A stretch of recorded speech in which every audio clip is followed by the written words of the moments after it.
Bismillah. Assalamualaikum warahmatullahi wabarakatuh.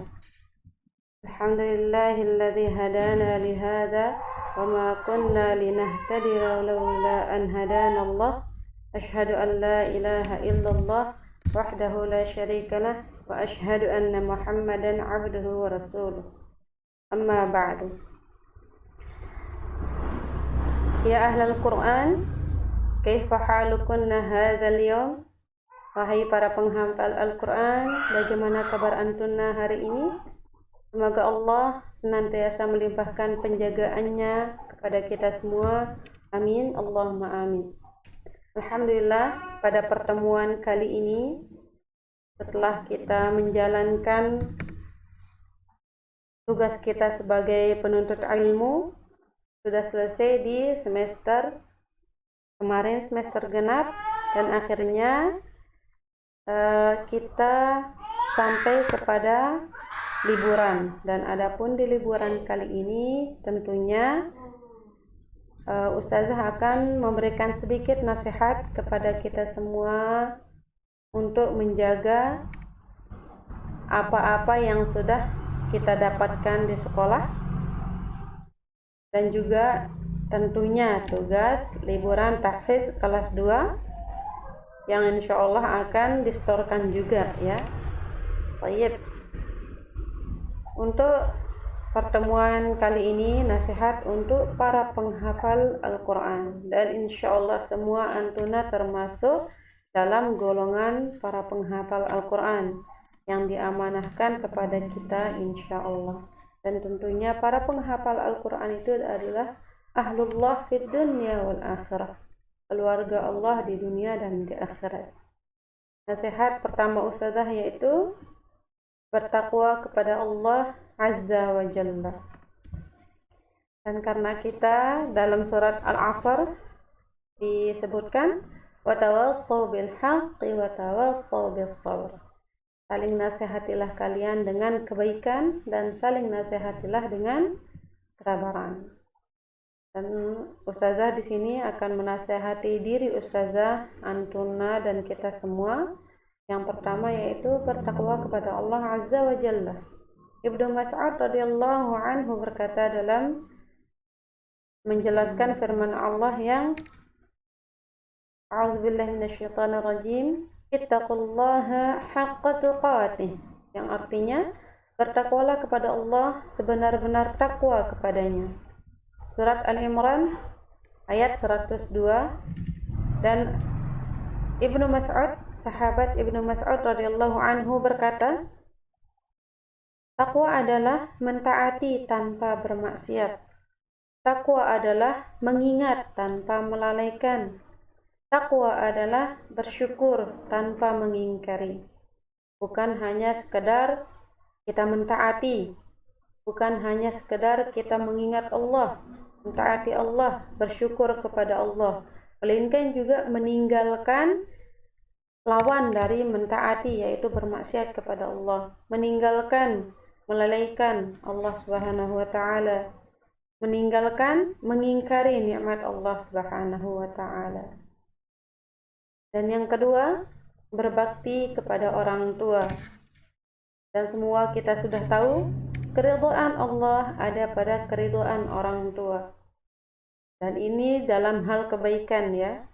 Karena la ta'atu 'ala makhluqin fi ma'siyati khaliq. Tidak ada ketaatan kepada makhluk pada bermaksiat kepada Sang Khaliq, atau Sang Pencipta, yakni Allah Azza wa Jalla.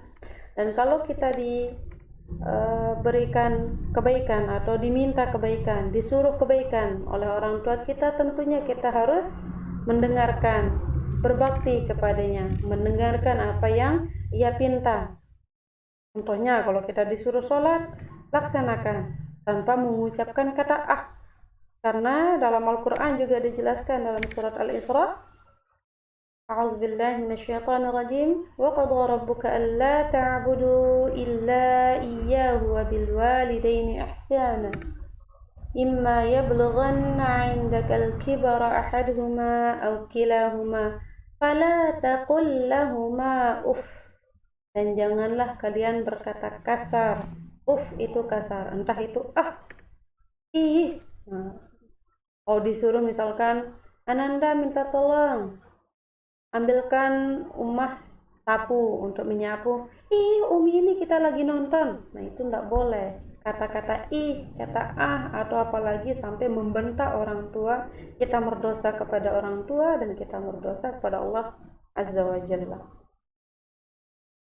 Orang tua kita itu kunci surga kita. Orang tua adalah pintu pertengahan. Kenapa dibilang pintu pertengahan? Para ulama mengatakan pintu pertengahan itu yakni pintu yang terbaik. Bila engkau mau mentaati orang tua, silahkan engkau pelihara, maka engkau masuk surga. Bila engkau mau masuk surga, silahkan pelihara berbakti kepada orang tua. Dan bila engkau tidak mau masuk surga atau enggan masuk surga, silahkan untuk tidak memperdulikannya atau tidak mau mentaati orang tua. Jadi pilihan itu ada kepada kita, ada di diri kita sendiri. Kalau mau masuk surga, silahkan berbakti kepada orang tua. Kalau enggan masuk surga, terserah mau tidak memperdulikan perkataan orang tua. Baik, yang ketiga, memperbanyak membaca dan murajaah Al-Quran. Sebagaimana yang sering Ustazah sampaikan, bahwa Al-Quran itu adalah ladang meraih pahala, mengumpulkan pahala yang banyak sekali. Karena kenapa? Rasulullah SAW bersabda, siapa yang membaca satu huruf dari Al-Quran, maka baginya satu kebaikan dengan bacaan tersebut. Satu kebaikan dilipat gandakan menjadi 10 kebaikan.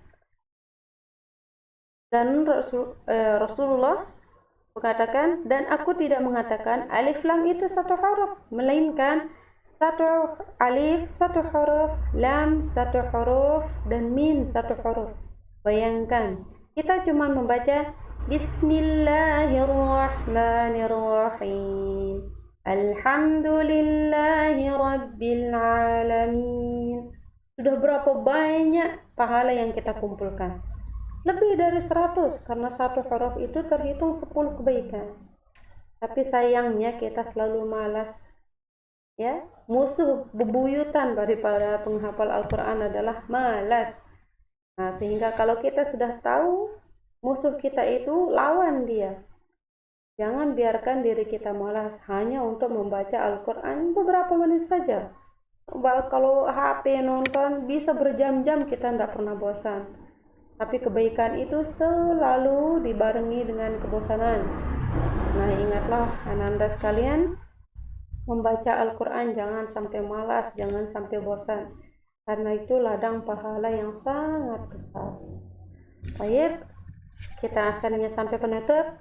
Dan di penutup ini Ustazah akan membagikan tugas liburan Antunna, yaitu menghafal surat An-Nas sampai dengan surat Al-Lahab, ya, dihafalkan. Terus nanti di akhir pekan akan Ustazah telepon untuk menyetorkan hafalan surat An-Nas dan surat Al-Lahab.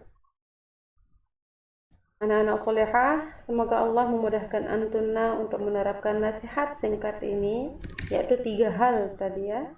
Yang pertama, bertakwa kepada Allah Azza wa Jalla.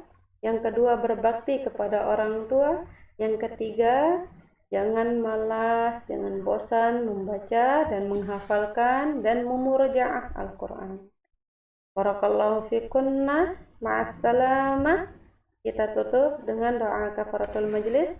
Subhanakallahumma wa bihamdika asyhadu an la ilaha illa anta astaghfiruka wa atubu ilaik.